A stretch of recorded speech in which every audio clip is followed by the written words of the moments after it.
Final Fantasy VII Rebirth is right around the corner. I think we're 17 days away.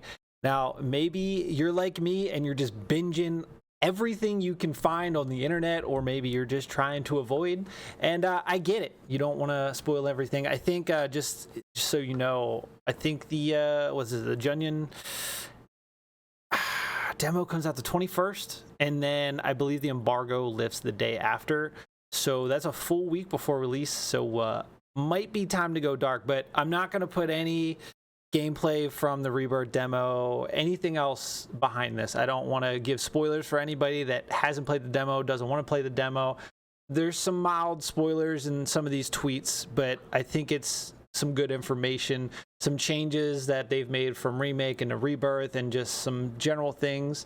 I'm really excited for the game. I'm currently replaying Remake right now. I should make it in time before Rebirth comes out, so I'll link that down in the description if you guys want to check that out. We also covered the demo, all that good stuff. But this comes from Genki_JPN.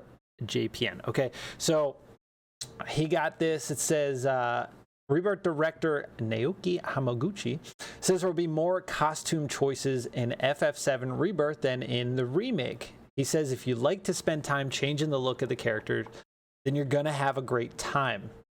And I remember there was a scene with Aerith as well on one of these things. So it looks like we can do some glamming, you know?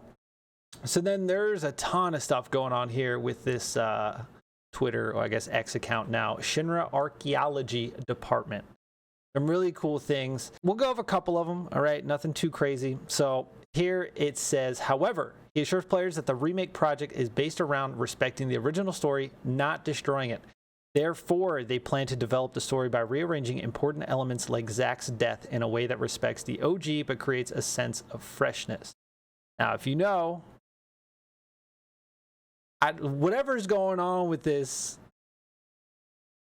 alternate timeline, Zack coming back, the whispers being destroyed, there's so much that could happen. If you've seen gameplay for the Grasslands, you know that something takes place that wasn't in OG.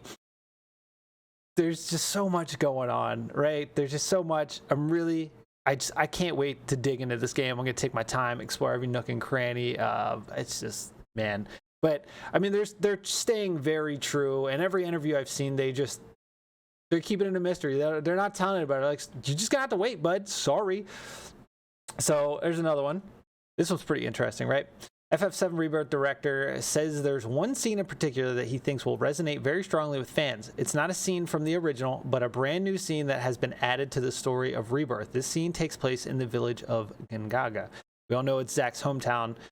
And if you watch the State of Play trailer, spoiler, mute if you need to, Cissnei comes back. She makes an appearance.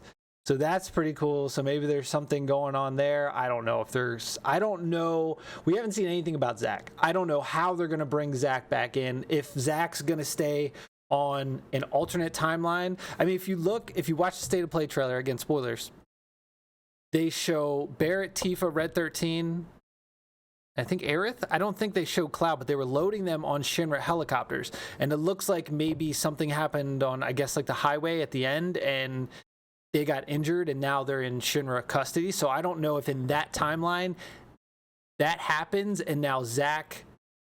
But then, like, Zack showed up to Aerith, so it was like, Aerith, I'm home, or whatever. But I don't think she was there, because I think there was another scene Sephiroth said she's not here or something. So maybe he's like, oh, and then Zack, in this timeline, that maybe they didn't make it out of Midgar, go, and Zack now saves them. I don't know. There's so many things that could, like, happen. I don't know, but having a new scene in Gingaga with Cissnei is going to be pretty sick. So anyway, next. Okay, this is probably the biggest news that I think people will be happy about. I personally would probably just keep Cloud, because Cloud's a badass, Cloud's cool, but it is cool that it's an option. So after unlocking chapter selection, after finishing the game, players can replay chapters without Cloud in their team, allowing them to control other characters as the lead party member. So this kind of opens it up to really, you can mess around with, there's obviously different synergy attacks, abilities, the whole folio thing going on. So this just leads to like a different play style without Cloud. I personally like Cloud. I'd probably keep Cloud. I probably wouldn't do this. I mean, maybe if I played it enough, maybe try it out. But I think it's cool that that is an option. So that's something I believe people were asking for in Remake, and I think were mods for it, if I remember correctly. So now, beat the game, unlock chapter selection. Guess what? You can do that. So if you were looking forward to that, guess what? You got it. All right, this one as well. Says that it's possible to max out affection with multiple characters. If you don't know, there's affection meters with the characters. It depends on who will go on the date at the gold saucer. If you look at a lot of the gameplay we've seen, there's like a little frowny face, or just like a different, I guess it could be a smiley face, frowny face, regular face, like above their heads, it seems like at all times. And it says here that you can max out affection with multiple characters, not just like one. If this happens, there are rules that determine which character takes priority for the date event at the gold saucer. Okay, it was this one right here, okay? So this one says that for players' convenience, once they finish the game, they can select which character will be their date, provided that character's affection level is high enough.